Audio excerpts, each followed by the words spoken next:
House of Representatives, napakagaling po nun. Kahit yung deliberations ng 1987 Constitution, hanapin niyo po doon. Lahat, transcript, journal, kompleto po yun. Yun, wala talaga. At noong tinanong ko po, noon yung COMSEC, hindi po sila makasagot kung nasaan. Ang sabi ko nga, pa-email na lang sa akin, ang tagal na po noon, hindi in-email, so wala po talaga yun. At imposible naman na walang nakakaalam noon. Alam po ninyo, meron po nga tayong tuntunin sa House of Representatives kahit na po yung kopya ng enrolled bill. May 3 kopya po dapat na nandun po dapat sa opisina ng Secretary General. Sinubukan ko rin po sanang manghiram nun kung meron pero hindi rin po nila naipakikita. Pero ganito po, so ayaw po nila talagang payagan na maimbita si Representative Saldico. Meron bang pagkakataon na kahit paano nakita nyo rin po kung sino talaga ang may kagagawan ng mga insertions doon sa BICAM? Hindi po, ang ginawa ko po, Your Honor, is nag-research na po ako kung sino po yung gumawa ng insertions. Paano po kayo nag-research? Ganito po, okay, mahaba po yung history niyan, Your Honor. To be very blunt about it, di ba po, nung nabawasan ng flagship projects, yung Pangulo, nung nakita niya po doon sa Sagaan na nawala yung kanyang malalaking proyekto, yung flagship projects ng gobyerno, naghanap na po siya kung saan napunta yon. So wala po ako nung unang meeting, pero I think nagkaroon ng meeting, ang dinig ko noong January, tinanong po yung Senate President, si Senate President Escudero at tinanong po si Speaker Martin Romualdez, hiningi yung listahan noong mga insertions doon sa budget. Ang pagkaalam ko, ulitin ko, wala po ako nung unang meeting, si Senate President Escudero, binigay po yung listahan ng Senate amendments, no? Doon 3 days after the meeting. Nung tinawag po ako sa pagpupulong noong March 24, nalaman ko po na wala pang binibigay yung House of Representatives at that time, in March 24. Kaya po ako nasama sa meeting na yon is para hingin na sa House of Representatives yung listahan noong mga insertions ng House of Representatives naman. So kaya lang po ako napasok dun sa usapan na yon noong March 24. March 24, 2025 was the first meeting. So dahil nga po sa paghahangad ninyo na malaman kung ano-ano yung mga insertions, kanino napunta at sino yung may kagagawan, paano po nyo eventually nalaman kung talagang nalaman ninyo? Hindi, ganito po, Your Honor. So March 24, paglabas ko doon, kasi nagmamadali na si Secretary Bunoan eh. Kasi ang worry niya po noon, March 29, mag-election ban po, di ba? So hindi maa-award, hindi mapapagawa yung projects. At pag hindi po napagawa yung projects, apektado po yung buong ekonomiya natin, di ba po? So paglabas ko, tinawagan ko po si Congressman J.J. Suarez.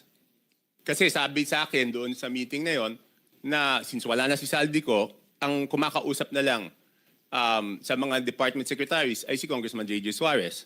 So ang ginawa ko po, Your Honor, tinawagan ko siya, hiningi ko po yung listahan ng insertions. Pero nagtagal po bago po nila naibigay sa akin. I think 3 batches bago po nila naibigay sa akin yung kompletong listahan po nung sa House of Representatives. Sa mga po ay kinausap nyo si Congressman J.J. Suarez, nagbigay naman po ba siya ng impormasyon na inyong hinihingi? Tinawagan ko po. Nung una, nagpabigay siya ng hard copy. Sabi ko, paano ko naman hahanapin to? Hard copy. Pero nagtagal eh. Checking ko lang po kung anong date niya binigay. Basta hindi ka agad. Tapos, ang nangyari po noon, binigay rin in 3 tranches. Una, nagbigay ng isang batch. Pangalawa, nagbigay ng isang batch. Tapos yung isang batch na tagalan. So sabi ko, hindi ko po ma-check kung at hindi ko masasubmit sa executive branch kung hindi kompleto. So later on, napilitan namin silang ibigay yung kompletong listahan, Your Honor. Ano po ang nakita ninyo nung ibigay nila ang kompletong listahan sa inyo? Hindi, ginawa ko lang, Your Honor, is pinagkumpara ko po yung di ba po, admittedly, lahat naman po kaming congressman, pag nakita yung NEP, ang natural na tendency naman hihingi ng extra para sa aming distrito. Okay? So susulat po kami. At least ako sumusulat ako. So syempre, nung binigay sa akin yung listahan, ang unang naisip ko noon, ang una ko pong naisip is, kung ikaw, congressman, hihingi ka para doon sa distrito mo. Hindi ka naman hihingi para sa ibang distrito. So minatch-match ko po yung data. Ang haba doon, hindi ko alam kung gaano karami. Ang una kong ginawa, kasi wala naman nakasulat na congressman doon. Ang nakasulat yung district. So para malaman ko yung congressman, hihingi ko po kay Yusek Katib. Pinadala ko sa kanya yung file and she can confirm this. She is here. Sabi ko, Yusek, pakiisa-isa mo nga. Lagyan mo kung sino yung congressman kasi gusto ko i-compare yung proponent tsaka yung congressional district. Kung congressional district, hindi ko naman kabisado kung sino yung congressman doon eh. So ang sabi ko sa kanya, pakilagay mo yung pangalan ng congressman. So binalik niya po sa akin. Pagkatapos noon, sabi ko po kay Congressman Suarez, ikaw naman, ilagay mo yung pangalan ng proponent. Sabi niya, bakit kailangan yung proponent? Kailangan siyempre malaman kung sino yung nag-request. So later on, matagal, hanggang nung sinabi ko, walang gagalaw dito, hindi ko maprepresent ito. Kasi pinapaayos sa akin eh. Siyempre gusto ko, pag prinisenta ko po, dahil ako magpipresenta nun, kailangan kumpleto yung data. So sabi ko, hindi ko masisimulan yung presentation kung hindi nyo ibibigay kung sino yung proponent. So later on, naibigay din. Hindi ko lang, wala lang yung telepono ko sa akin, Your Honor. Hindi ko ma-check na andun. Sa makatwid, naibigay naman sa iyo ni Yusek Cathy Cabral kung ano-anong mga distrito yon. Yes po, Your Honor. At naibigay naman sa iyo ni Congressman J.J. Suarez kung sino yung proponents doon sa mga distrito. Yes, pero nagtagal po. Nagtagal. Kaya ngayon po, pwede ba niyong sabihin sa amin kung ano ang napansin ninyo? Kung ang pag-uusapan ay yung mga distrito at yung mga proponents na nagbigay o naglagay doon sa mga distrito na yun. Ano yung unusual na napansin ninyo kung meron man? Hindi, Your Honor, ang una ko pong ginawa, siyempre ako po yung magpepresenta. Ayoko naman na ako magpepresenta tapos mali pala yung data na pipresenta ko. So ang una ko pong chinek, Your Honor, is yung... Kasi di ba sa BICAM, may nadagdag naman talaga po doon sa Navotas. Okay?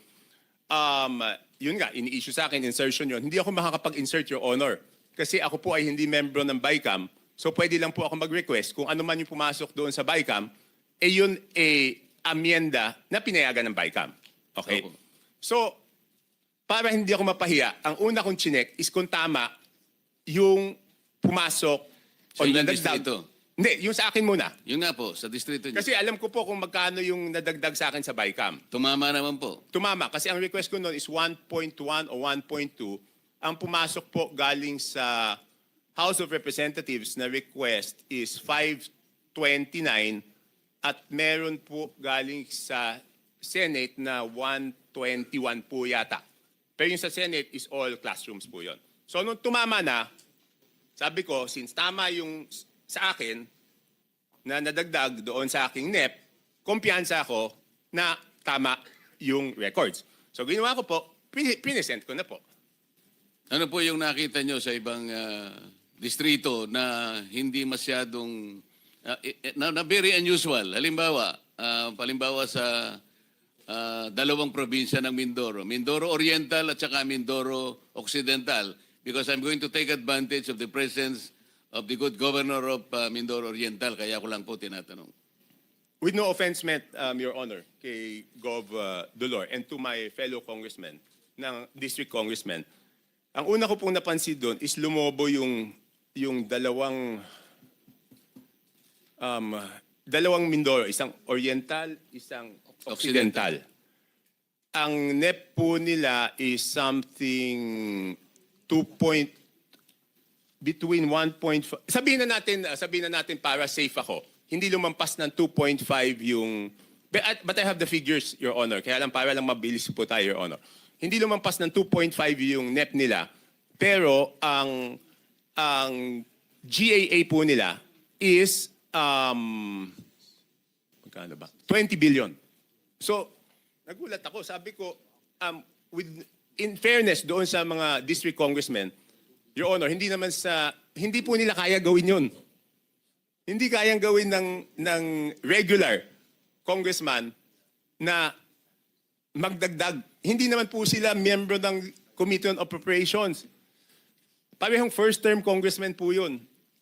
So hindi nila kakayanin magdagdag ng ganun kalaki. Kasi ang hirap po.